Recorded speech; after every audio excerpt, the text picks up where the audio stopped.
ओम नमो भगवते वासुदेवाय। ओम नमो भगवते वासुदेवाय। ओम नमो भगवते वासुदेवाय। ओम अज्ञानतिमिरान्धस्य ज्ञानाञ्जनशलाकया चक्षुरुन्मीलितं येन तस्मै श्रीगुरुवे नमः। नमो विष्णुपादाय कृष्णपृष्ठाय भूतले श्रीमते भक्तिवेदान्त स्वामिनिति नामिने। नमस्ते सारस्वते देवे गौरवाणी प्रचारिणे निर्विशेषा शून्यवादी पाश्चात्य देशतारिणे। जय श्री कृष्ण चैतन्य प्रभु नित्यानंद श्री अद्वैत गदाधर श्रीवासादि गौर भक्तवृंद। हरे कृष्णा कृष्णा कृष्णा हरे हरे, हरे रामा राम राम हरे हरे। जगत गुरु श्री प्रभुपाद की इच्छा, भगवत वाणी भगवत गीता जी की इच्छा, गुरु महाराज की इच्छा।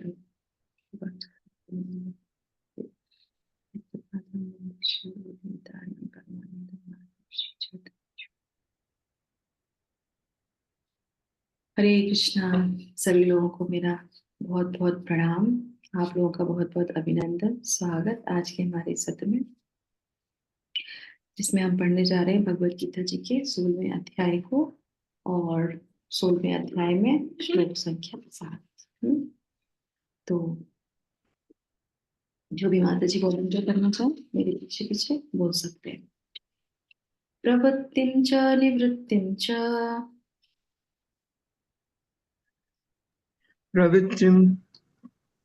प्रवृत्तिं च निवृत्तिं च जनाना विदुरासुरा जनान विदुरासुरा न शौचं नापि चाचारो न शौचं नापि चाचारो न सत्यं तेषु विद्यते। न सत्यं तेषु विद्यते। थैंक यू माता जी। इंदु माता जी आप एक बार रिपीट कर लीजिए। प्रवृत्तिं च निवृत्तिं च प्रवृत्तिं च निवृत्तिं च जनाना विदुरासुराः जना न विदुरासुराः न शौचं नापि चाचारो न शौचं न अपि चाचारो न सत्यं तेषु विद्यते। न सत्यं तेषु विद्यते। थैंक यू माता जी। तो यहाँ पे भगवान क्या बोल रहे हैं? अब हम लोगों ने जैसे कल के सत्र में भी जाना था, ये पूरा अध्याय में अब भगवान सिर्फ असुरों की बारे में बताएंगे, उनके गुणों के बारे में बताएंगे, है ना। तो उन्होंने पहले भूमिका बताई और अलग तरीके से अर्जुन को समझाया कि तुम्हारे अंदर कोई भी आसुरी प्रवृत्ति नहीं है, क्योंकि तुम ऐसे कुल में जन्मे हो, तुम ऐसे माँ के पुत्र हो, तुम ऐसे पिता के पुत्र हो, तो तुम्हारे अंदर कोई आसुरी गुण नहीं है। डिफरेंस होता है जिसमें जो, और बंधन का कारण क्या है वो भी बताया था 5वें वाले श्लोक में। जो आसुरी गुण होते हैं वो बंधन का कारण बनते हैं, और जो दैवी गुण होते हैं, जो दिव्य गुण होते हैं, वो मुक्ति का कारण बनते हैं। और उसके बाद हमने कल के श्लोक में क्या जाना था कि जो आसुरी वाले होते हैं वो जो है शास्त्रों को नहीं मानते हैं, है ना। और उसके बाद फिर जो है, और एक चीज और रह गई थी ना कल के श्लोक में, प्रजापति लास्ट वाले में बोल रहे थे, वैदिक साहित्य में उल्लेख है कि देवता तथा असुर दोनों ही प्रजापति से उत्पन्न हुए हैं। अंतर इतना ही है कि एक श्रेणी के लोग वैदिक आदेशों को मानते हैं और दूसरे नहीं। तो ये आजकल की स्थिति में भी हम देख सकते हैं, एक परिवार में दो, एक ही कोख से दो तरीके के बच्चे आते हैं ना, तो किसी किसी में दैवी गुण होते हैं, किसी किसी में आसुरी गुण होते हैं। तो ये प्रजापति किसकी बात की जा रही है यहाँ पे? कौन है प्रजापति जिससे ये आसुरी और दैवी निकले? कश्यप मुनि, है ना। तो कश्यप मुनि की जो है पत्नी दति और अदिति, है ना। तो आप देखेंगे ये दिति अदिति, और जो है शादी हुई थी इनकी, दिति की किससे? कश्यप मुनि से। और एक पुत्री किसकी थी? किसकी पुत्री थी दिति? ये बता सकता है? हम्म? किसी को अंदाजा है किसकी पुत्री थी ये? प्रजापति दक्ष की। प्रजापति दक्ष की 12 पुत्रियां थी, तो उन्होंने जो है इनकी दिति की शादी जो है कश्यप मुनि से करी थी, और उसके बाद फिर जो है संतानें तो दिति और अदिति ऐसे करके इनकी जो है 2 पत्नियां थी, तो आप देखेंगे दिति और अदिति, है ना। तो दोनों में जो अदिति है उससे आदित्य निकले, जो दिति है उससे दैत्य निकले, ऐसे हम याद कर सकते हैं इसको। तो इस तरीके से, और वैसे ही जैसी माँ थी तो फिर वैसे ही उनकी संतान है, वैसे ही उनके लक्षण हुए वहां पे। और ये क्या है, ये हम देखेंगे कि अरे इतने बड़े ऋषि हैं, उनकी भी ऐसे नहीं। प्रजापति है ना, प्रजापति का मतलब होता है प्रजा को आगे बढ़ाना। तो प्रजा को आगे बढ़ाना है ना, तो इसलिए सब तरीके के लोग चाहिए। तो इस तरीके से उन्होंने फिर वंश को आगे बढ़ाया, तो दैत्य भी थे और फिर जो है जो है हमारे देवता भी थे। तो इस तरीके से प्रजा को आगे बढ़ाया, इसीलिए इनको प्रजापति बोला जाता है। कश्यप हो गए, मनु हो गए, है ना। मनु से हमारे, आज हम मनु के बारे में सुनेंगे थोड़ा सा। तो चलिए शुरू करते हैं। तो यहाँ पे भगवान क्या बोल रहे हैं, कह रहे हैं कि जो आसुरी है वह यह नहीं जानते कि क्या करना है, प्रवृत्तिम च निवृत्तिम च। तो वे नहीं जानते कि क्या करना है और क्या नहीं करना चाहिए। उस उनमें ना तो पवित्रता, ना उचित आचरण और ना ही सत्य पाया जाता है ना। तो इस तरीके से भगवान अर्जुन को समझाते हैं, और फिर जो है, फिर से वो जो है लक्षणों का गुणगान करने लगते हैं कि ये लक्षण असुरों में होते हैं, तुम देख लो तुम्हारे अंदर नहीं है। तो हम इस पे चर्चा करेंगे, उससे पहले शिला प्रभुपाद की तात्पर्य। शिला प्रभुपाद की जय। पढ़िए माता जी, 2 बातें भी लेके पढ़ लीजिएगा, बड़ा है तात्पर्य या प्लीज माता जी पढ़िए। तात्पर्य श्रीला जगतगुरु प्रभुपाद की जय। प्रत्येक सभ्य मानव समाज में कुछ आचार संहिताएं होती हैं जिनका प्रारंभ से पालन करना होता है। विशेषतः आर्यगण जो वैदिक सभ्यता को मानते हैं और अत्यंत सभ्य माने जाते हैं, इनका पालन करते हैं, किंतु जो शास्त्रीय आदेशों को नहीं मानते वे असुर समझे जाते हैं। इसलिए यहाँ पर कहा गया है कि असुरगण न तो शास्त्रीय नियमों को जानते हैं, न उनमें इनके पालन करने की प्रवृत्ति पाई जाती है। उनमें से अधिकांश इन नियमों को नहीं जानते, और जो थोड़े से लोग जानते भी हैं उनमें इनके पालन करने की प्रवृत्ति नहीं होती। उन्हें न तो वैदिक आदेशों में कोई श्रद्धा होती है, न ही वे उसके अनुसार कार्य करने के इच्छुक होते हैं। असुरगण न तो बाहर से न भीतर से स्वच्छ होते हैं। मनुष्य को चाहिए कि स्नान करके, दंत मंजन करके, बाल बनाकर, वस्त्र बदलकर शरीर को स्वच्छ रखें। जहाँ तक आंतरिक स्वच्छता की बात है, मनुष्य को चाहिए कि वे सदैव ईश्वर के पवित्र नामों का स्मरण करे और हरे कृष्ण महामंत्र का कीर्तन करे। असुरगण ब्रह्मा तथा आंतरिक स्वच्छता के इन नियमों को न तो चाहते हैं, न इसका पालन करते हैं। हरे कृष्ण। ओके माता जी, हरे कृष्णा। मंजू रहीजा माता जी, आपके पास हिंदी भगवत गीता है क्या? हरे कृष्णा। ओके चलो, कोई और पढ़ लीजिए। इंदु मैं माता। पढ़ूं माता जी? हाँ आप पढ़ लीजिए, पूरा हरे पूरा पूरा कृष्णा। पढ़ लीजिएगा। हरे कृष्णा। जहाँ तक आचरण की बात है, मानव आचरण का मार्गदर्शन करने वाले अनेक विधि विधान हैं, जैसे मनु संहिता जो मानव जाति का अधिनियम है। यहाँ तक कि आज भी सारे हिंदू मनु संहिता का ही अनुगमन करते हैं। इसी ग्रंथ से उत्तराधिकार तथा अन्य विधि संबंधी बातें ग्रहण की जाती हैं। मनु संहिता में स्पष्ट कहा गया है कि स्त्री को स्वतंत्रता न प्रदान की जाए। इसका अर्थ यह नहीं होता कि स्त्रियों को दासी बनाकर रखा जाए। वे तो बालकों के समान हैं, बालकों को स्वतंत्रता नहीं दी जाती, लेकिन इसका यह अर्थ नहीं है कि वे दास बनाकर रखे जाते हैं। लेकिन असुरों ने ऐसे आदेशों की उपेक्षा कर दी है और वे सोचने लगे हैं कि स्त्रियों को पुरुषों के समान ही स्वतंत्रता प्रदान की जाए। लेकिन इससे संसार की सामाजिक स्थिति में सुधार नहीं हुआ। वास्तव में स्त्री को जीवन की प्रत्येक अवस्था में सुरक्षा प्रदान की जानी चाहिए। उसके बाल्यकाल में पिता द्वारा संरक्षण प्रदान किया जाना चाहिए, तारुण्य में पति द्वारा और बुढ़ापे में बड़े पुत्रों द्वारा। मनु संहिता के अनुसार यही उचित सामाजिक आचरण है। लेकिन आधुनिक शिक्षा ने नारी जीवन का एक अतिरंजित अहंकारपूर्ण बोध उत्पन्न कर दिया है। अतएव अब विवाह एक कल्पना बन चुका है। स्त्री की नैतिक स्थिति भी अब बहुत अच्छी नहीं रह गई है। अतएव असुरगण कोई ऐसा उपदेश ग्रहण नहीं करते जो समाज के लिए अच्छा हो, क्योंकि वे महर्षियों के अनुभवों तथा उनके द्वारा निर्धारित विधि विधानों का पालन नहीं करते।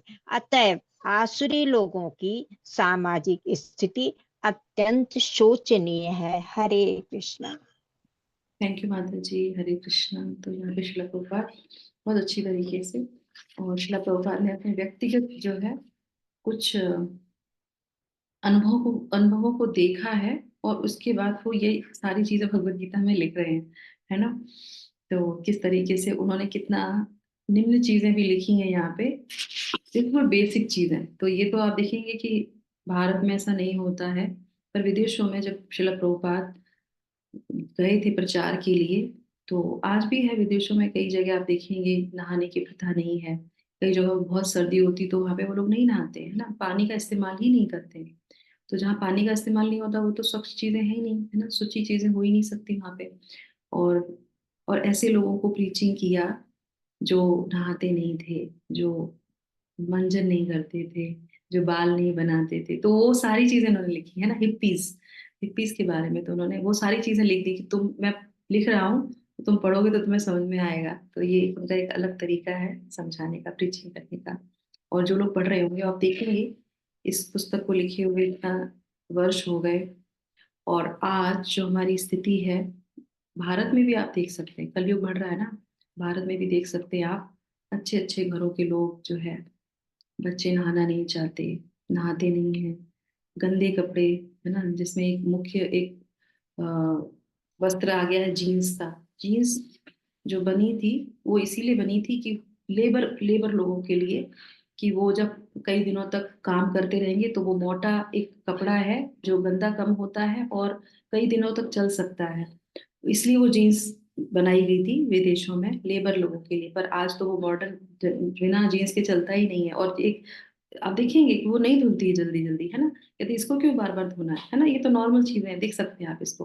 पर हम शास्त्रों में क्या बोला गया है, नहीं, बिना धोया हुआ कपड़ा नहीं पहनना चाहिए। बहुत इंपॉर्टेंट चीजें हैं। हम छोटी छोटी सी चीजें देख सकते हैं, ये सारी चीजें आज के समय में हो रही हैं, ये सब चीजें हो रही हैं आज के हमारे। और इतना निम्न हो गया स्तर, इसीलिए बोल रहे हैं यहाँ पे आचार्य संहिता है। आचार्य संहिता कैसे, मनु संहिता, ऐसे कई सारी संहिता है।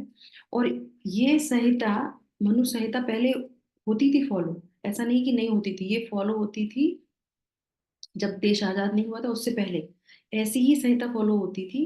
पर उसके बाद क्या हुआ, देश को जो है आजादी से पहले, हाँ, और उसका अंग्रेज आए, और अंग्रेजों ने आके अपना वो किया, फिर उसके बाद चीजें चेंज हुई। और उसके बाद फिर आप देखेंगे उसके बाद तो और भी चीजें चेंज हो गई, क्योंकि जो पाश्चात्य जगत का जो प्रभाव था वो लोगों पे रह गया। बिना नहाए चाय पीना, तो ये पाश्चात्य जगत से आया और उन्होंने ले लिया। पहले ऐसा नहीं था, मनु संहिता के हिसाब से ही चीजें चलती थी, क्योंकि राजा थे और जो मुख्य प्रजा थी जिसमें ब्राह्मण थे, तो उसी हिसाब से चीजें सारी चलाई जाती थी। पर अब तो बिल्कुल ही नहीं हो सकता। अब तो कोई आजादी की बात नहीं, किसी की बात नहीं है, फिर भी लोग अपने हिसाब से चीजें चलते हैं। तो इसमें क्या बोले, आसुरी प्रवृत्ति आ गई।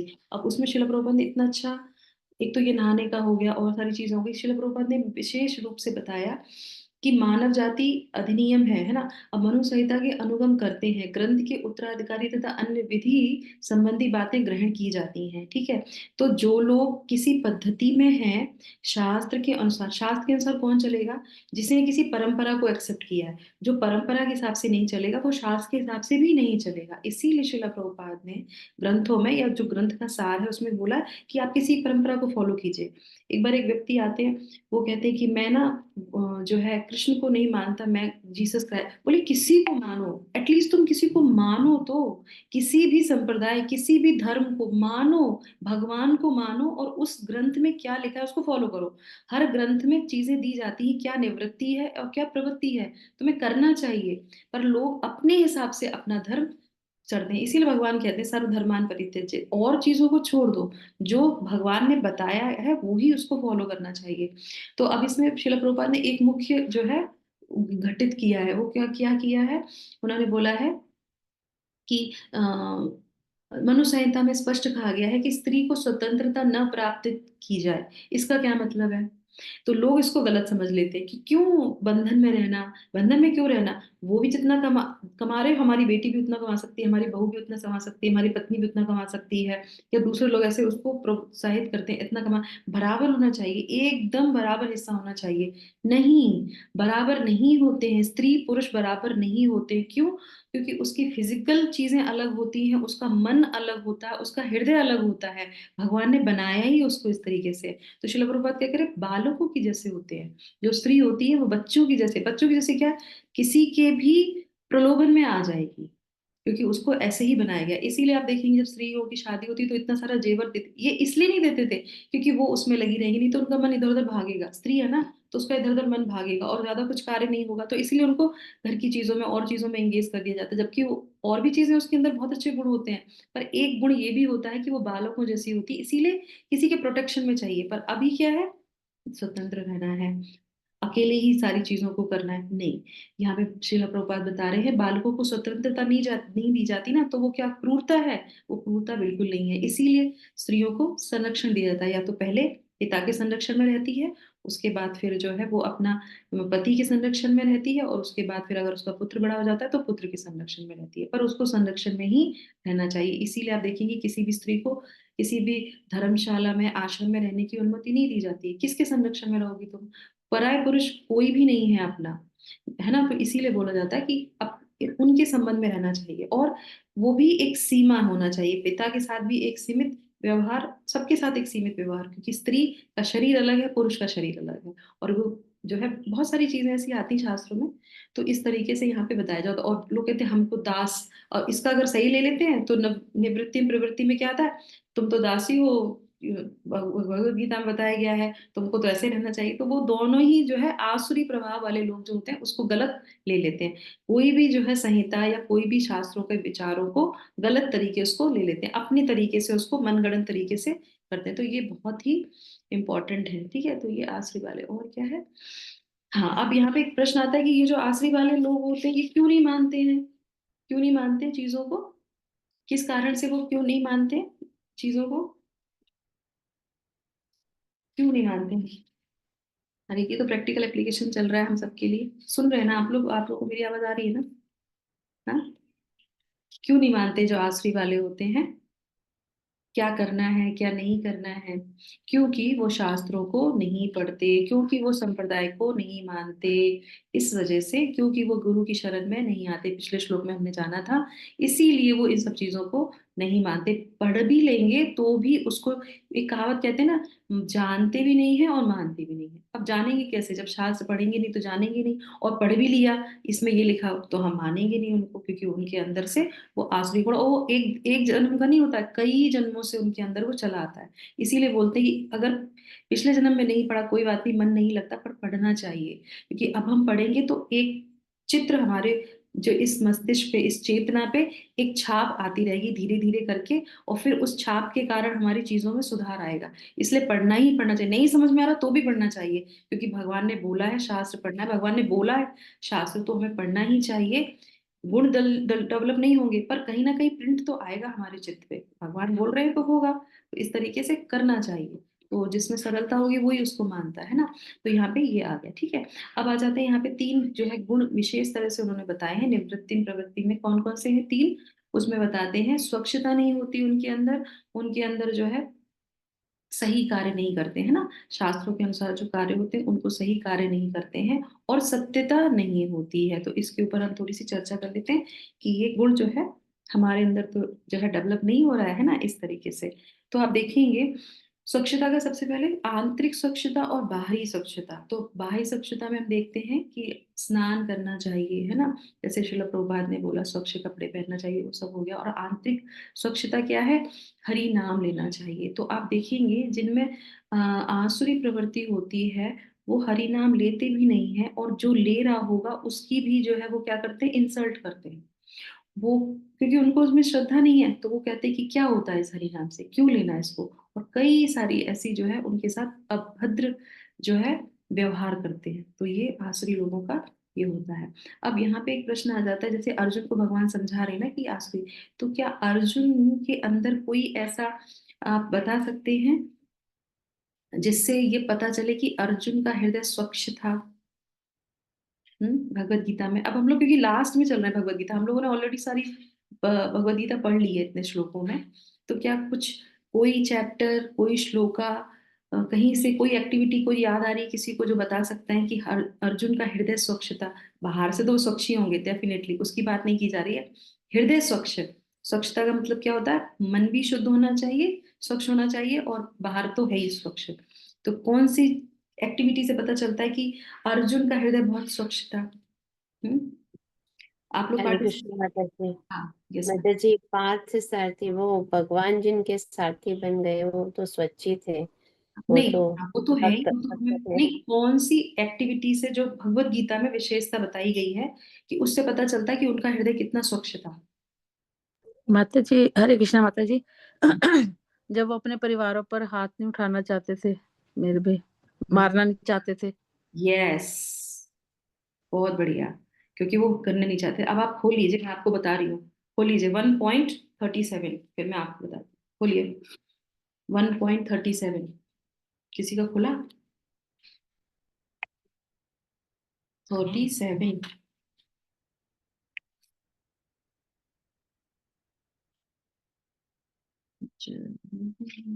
हाँ 37 में क्या बता रहे हैं? अब यहाँ पे इस चीज से, एक्ट से पता चलता है, जब वो भगवान से बात करते हैं तो वो क्या कहते हैं यहाँ पे, हे जनार्दन, भगवान उनको समझाते हैं। वो सबसे पहले फर्स्ट चैप्टर में अर्जुन बताते हैं, तो अर्जुन के कृत्य से, अर्जुन के वाक्य से पता चलता है कि वो कितने स्वच्छ थे। तो हमारे जीवन में भी अगर हमें पता चला कि हमारा हृदय शुद्ध है कि नहीं है, साफ है कि नहीं है, निर्मल है कि नहीं है, तो हम जो बोलते हैं, हम जो सोचते हैं, उससे पता चल जाता है कि हम कितने साफ हैं। तो वो क्या कहते हैं, वो उनसे पहले ये बोलते हैं कि तुम आतताई हैं, ये जो लोग हैं ये आतताई हैं, और इनको जो है हम वध करते हैं तो हम पे पाप चढ़ेगा, है ना, इस तरीके से। तो भगवान उनको समझाते हैं, तो ये क्या कहते हैं, लोभ से अभिभूत चित्त वाले ये लोग अपने परिवार को मारने या अपने मित्रों को द्रोह करने में कोई दोष नहीं देखते, किंतु हम लोग जो परिवार के विषय विनष्ट करने में अपराध देखते हैं, ऐसे पाप कर्मों को क्यों प्रवृत्त हो?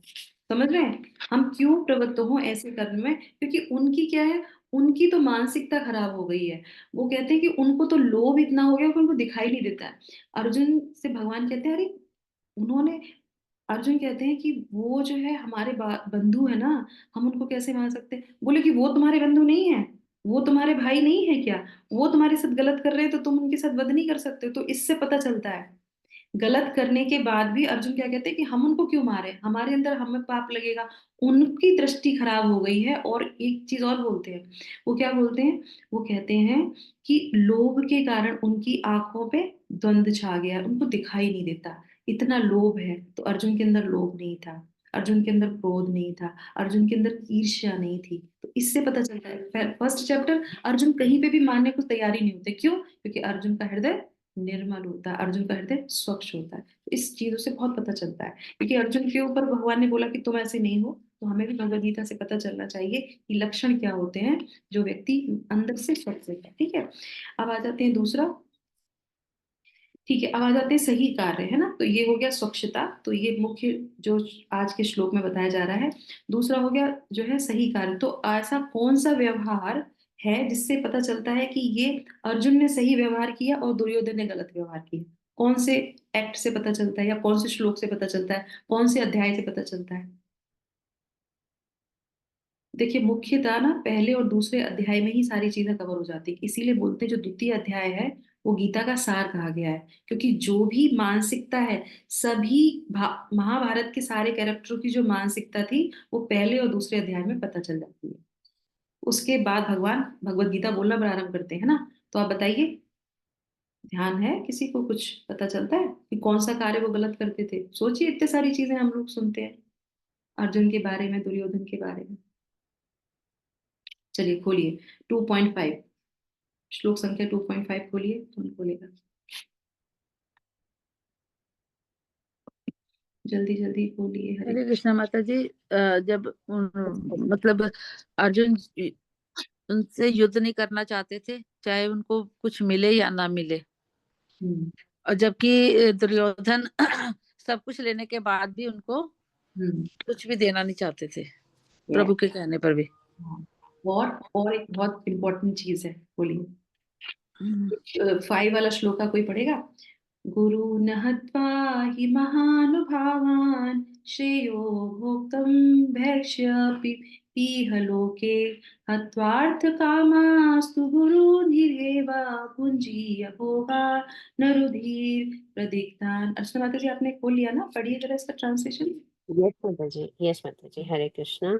ऐसे महापुरुषों को जो मेरे गुरु हैं, उन्हें मार कर जीने की अपेक्षा इस संसार में भीख मांग कर खाना अच्छा है। भले ही वे सांसारिक लाभ के इच्छुक हों, किंतु हैं तो गुरुजन ही। यदि उनका वध होता है तो हमारे द्वारा भोग्य प्रत्येक वस्तु उनके रक्त से सनी होगी। हरि बोल। समझ में आया? हरे- उनको जो कृत्य करने के लिए बोला जा रहा था, ये व्यवहार जो कर है, वो क्या बोल रहे थे? ये गुरुजन है, इन पे बाण चलाएंगे हम, और इनके बाण चला के अगर हम कुछ लेते हैं तो सब कुछ रक्तमय होगा। क्या करेंगे ऐसा करके? सही है ना? जबकि गुरु विपक्ष में थे, पर विपक्ष में होने के बाद भी अर्जुन कौन से कार्य कर रहा था? अर्जुन को वो कार्य नहीं करने थे, क्योंकि वो गुरुजन है। कुछ भी वो करें पर हम नहीं कर सकते। और उनके बाणों, अरे उनको तो पूजना चाहिए, उनके चरणों में तो फूल डालने चाहिए, मैं बाण चलाऊंगा उनके ऊपर? ये मैं कृत्य कैसे कर सकता हूँ? तो ये दिखाता है कि अर्जुन का व्यवहार कैसा था। जो जो दैवी गुण के लोग होते हैं, वो कितनी भी विपत्ति परिस्थिति हो, कुछ भी उनके संग गलत हो जाए, पर वो उनके लिए बिल्कुल भी नहीं करते। और इसी जगह दूसरी जगह आप देखेंगे, दुर्योधन ने क्या किया था प्रथम उसमें अध्याय में, जब जैसे उन्होंने देखा कि इतनी जो सेना आ रही है और इनके इतना है और सब लोग उनके साथ में हैं, उसको भय लगा, है ना? तो भय के साथ वो क्या कहता है? तुरंत जाता है और अपनी मनोवृत्ति बदल देता है, अपनी भाषा बदल देता है, और जाके क्या कहता है? दुर्योधन जो है द्रोणाचार्य से ही बोलता है, भीष्म पितामह से जाके क्या बोलता है? इन्हीं को सिखाया था ना आपने युद्ध में जीतना, और ये शस्त्र कला, देखो आपसे ही लड़ने के लिए आ गया। उन्हीं को दोषारोपण करने लगता, मतलब अपने गुरु जो कि उन्हीं के साथ लड़ने के लिए तैयार थे, उन्हीं के पक्ष में खड़े थे, पर फिर भी क्या बोलते हैं?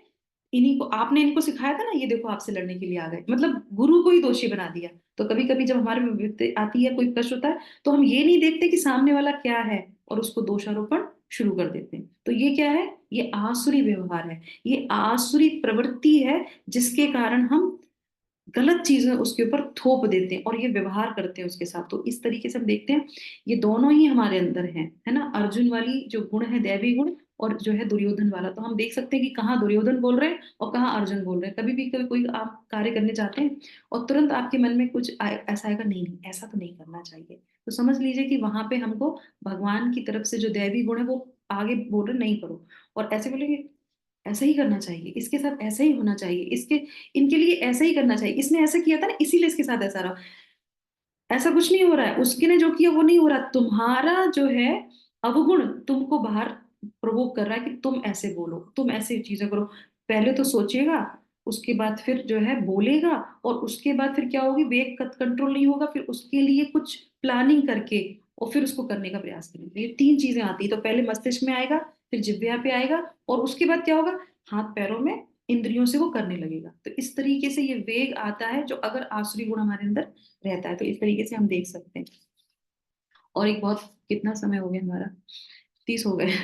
तो इस तरह से आप देखेंगे रामायण में भी जो रावण थे, उन्होंने भी बहुत, उनको रोका गया, सब कुछ किया गया, पर उसके अंदर गलत कार्य करने की इतनी प्रवृत्ति थी कि उसने क्या किया था? रंभा का जो है रेप किया था, बलात्कार किया था, उसको मना किया। रंभा ने उसको पैरों पे पड़ गई कि मत कीजिए, मत कीजिए ऐसा मेरे साथ, क्योंकि मैं जो है आपके ही जो है पुत्र वधू उसकी तरह हूँ, क्योंकि मैं कुबेर के जो है पुत्र है, नल कुबेर, उनकी संग करती हूँ और उनके लिए मैं तैयार हुई हूँ, पर आप मुझे क्यों ऐसा कर रहे हैं? तो पर फिर भी वो नहीं माना, और फिर भी उसने बलात्कार किया। तो नल कुबेर ने जो क्या किया, उनको जो है श्राप दिया कि तुम कभी भी किसी स्त्री के साथ अगर बलात्कार करोगे तो तुम्हारे सर के टुकड़े टुकड़े हो जाएंगे। उसके बाद फिर उसने, सीता मैया इतने दिन रही, उसने छुआ नहीं, क्योंकि उसे पता था कि मुझे ये मिला है श्राप। तो आप देख सकते हैं कि ऐसे लोग कर सकते हैं। उसके बाद आ जाते हैं सत्यता पे। तो आप देखेंगे सत्य, सत्य क्या है? महाभारत में अनेक सारी ऐसी जो है कहा वो है जिसमें पता चलता है कि अर्जुन हमेशा सत्य संकल्प थे, वो कोई भी परिस्थिति हो। तो एक बार हमको पता है 5 पांडवों में जब द्रौपदी जिसके साथ भी रहती थी उस कक्ष में दूसरा पांडव नहीं जाता था, तो ये नियम था शुरू से ही। तो ऐसे ही एक बार एक भिक्षुक आते हैं अपने बच्चे की रक्षा करने के लिए, तो वो कहते हैं कि आप मेरी रक्षा कीजिए।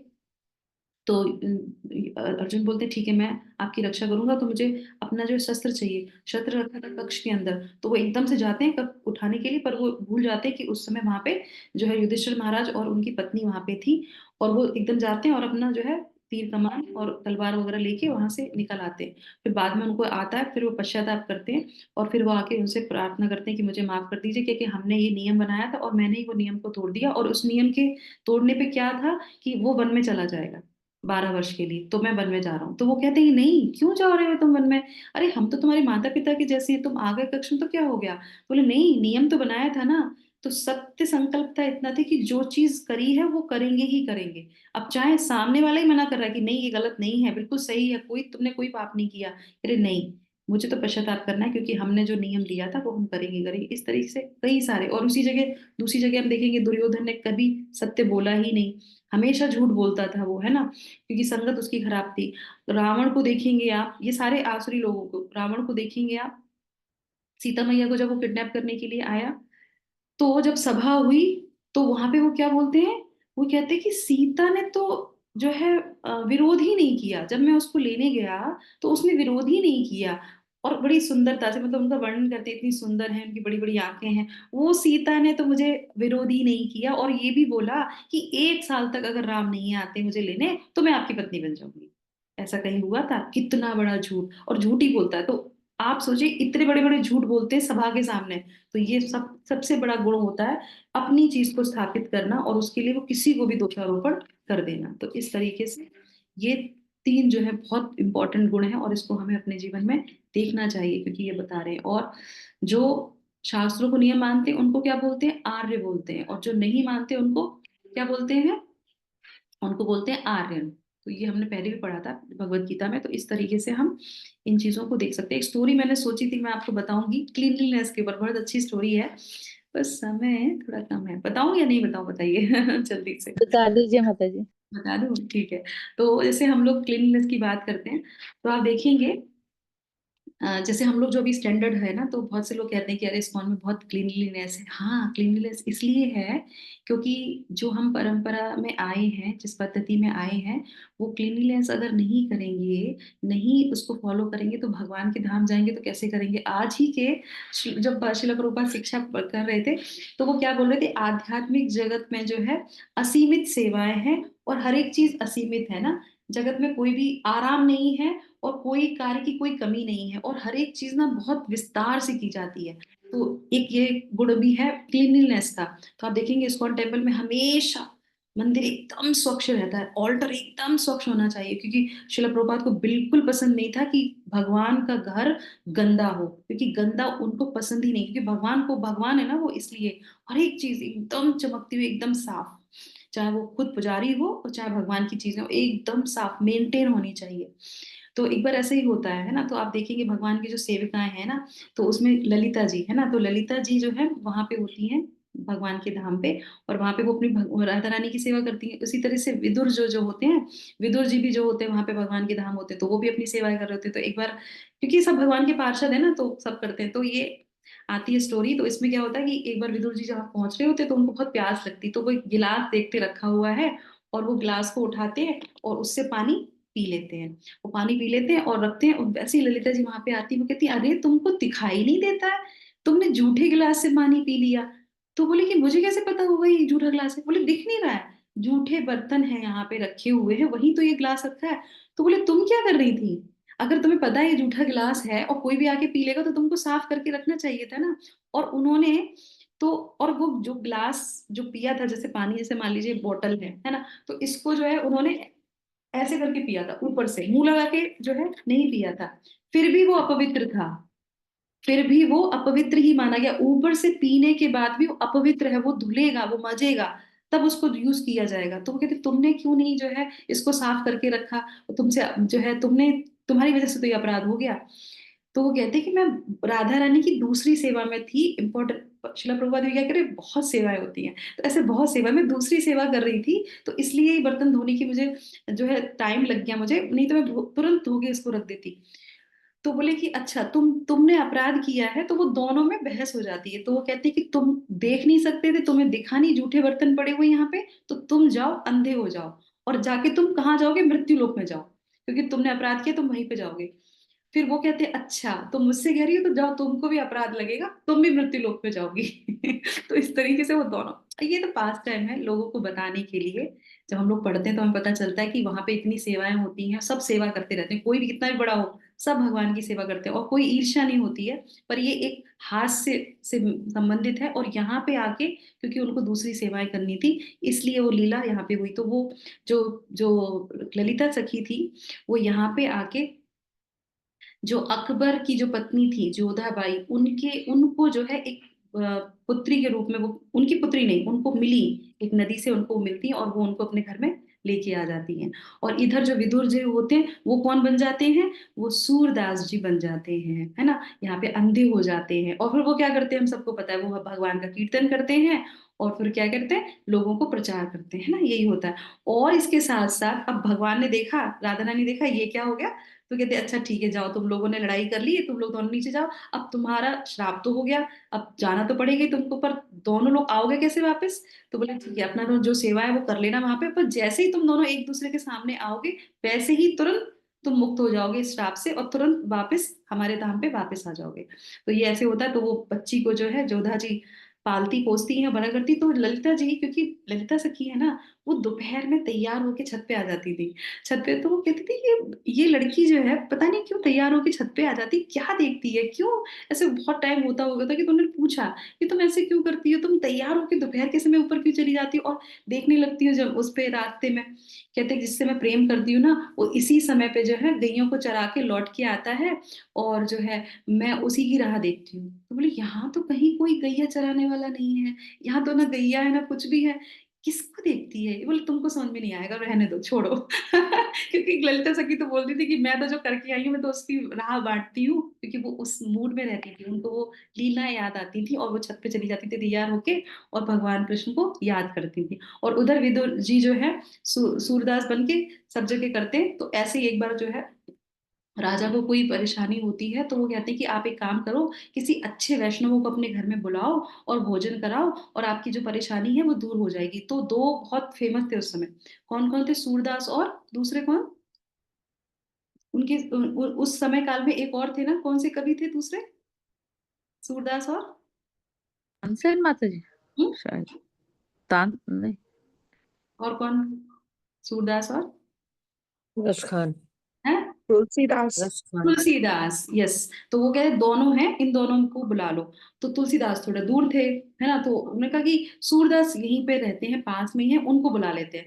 तो उनको बुला लेते हैं, तो जैसे वो आते हैं, और आपको पता ही जो शर्त रखी गई थी, तो वो उसी तरीके से उनके यहाँ वो भोजन के लिए आते हैं। जैसे वो भोजन के लिए आते हैं और वो उनको सर्व करती है, तो तुरंत ललिता सखी जब वहां पे आती हैं और उन्हें देखती हुई कहती अरे तुम यहाँ पे क्या कर रही हो। ललिता, क्योंकि वो पहचान लेते एक दूसरे को, वो अंधे थे पर वो सब देख लेते थे, सूरदास जी भगवान को भी देख लेते थे, सब करते थे, क्योंकि वो भगवान के शुद्ध भक्त थे। तो वो देखते हैं और वो क्या बोलते हैं कि तुम यहाँ पे क्या कर रही हो गए, जिसके लिए तुम आए हो उसी के लिए मैं आई हूँ। बस इतनी बात होती है, और ललिता सखी तुरंत जो है अपना शरीर त्याग करके भगवान के धाम पर, सूरदास जी नहीं जाते हैं, क्योंकि वो कहते हैं कि मैं यहाँ पे आया हूँ, मैं प्रचार कर रहा हूँ, मैं भगवान के थोड़ा और समय यहाँ रुकूंगा और प्रचार करूंगा, और उसके बाद चले जाते हैं। तो ये कहानी बहुत अच्छी है, इंटरेस्टिंग है, इससे हमें पता चलता है कि भगवान के धाम पे कोई ईर्ष्या नहीं होती है, कोई द्वेष नहीं होता, बहुत क्लीनलीनेस है। तो ये जो गुण है ये बहुत इंपॉर्टेंट है, और इसीलिए जब हम किसी संप्रदाय में आते बोलते हैं ये सफाई रखती है, वो बहुत सारे नियम होते हैं ना। बहुत से लोग बोलते हैं इतने नियम कौन, अरे अगर धाम जाना है तो धाम के बारे में तो पता होना चाहिए कि वहां पे क्या चलता है। अब वहां जाएंगे नहीं जाएंगे, तो ये सारी चीजें तो फॉलो यहीं पे करनी पड़ेगी ना, क्योंकि ये हमारा घर है, तो यहाँ पे सारी चीजें सीख लो, है ना? और उसके बाद फिर भगवान के धाम जाके कोई फिर आपको प्रॉब्लम नहीं होगी कि हाँ, अरे ये नया चीज़ हमने सीखा, नहीं, सब कुछ यहाँ पे श्रील प्रभुपाद अपने इस सुंदर से जो है मंदिरों में, मंदिर की सेवा में के माध्यम से सब सिखाते हैं और फिर वही सेवा हमको भगवान के धाम पे भी मिल जाती है राधा रानी की कृपा से, वैष्णवों की कृपा से। बोले वृंदावन धाम की जय, श्रील प्रभुपाद की जय, जगत गुरु श्रील प्रभुपाद की जय, भगवत वाणी भगवत गीता जी की जय। हरि ओम तत्सत। हरे कृष्णा। इसी के साथ हम यहाँ पे विराम करेंगे और फिर कल के श्लोक में हम और गुणों के बारे में जानेंगे। आप लोग का दिन शुभ हो, मंगलमय हो। 3 बार हरे कृष्णा महामंत्र सभी के उत्तम स्वास्थ्य के लिए, सभी जीवों के लिए जो भगवान से बिछड़ गए हैं वो सब भगवान के पास जा सके, सबको भगवान की भक्ति मिल सके, सभी लोग भगवान का हरि नाम ले सके। हरे कृष्णा हरे कृष्णा कृष्णा कृष्णा कृष्णा हरे हरे, हरे राम राम राम हरे हरे, हरे कृष्णा कृष्णा कृष्णा हरे हरे, हरे राम राम राम हरे हरे, हरे कृष्णा कृष्णा कृष्णा हरे हरे, हरे राम राम राम हरे हरे। आज हमारे हरे कृष्णा कृष्णा माता माता जी जी, की सभी को दंडवत प्रणाम। आज हमारे हरे कृष्णा माता जी कृष्णा, दंडवत प्रणाम माता जी, दंडवत थैंक यू प्रणाम सो माता मच जी। माता जी।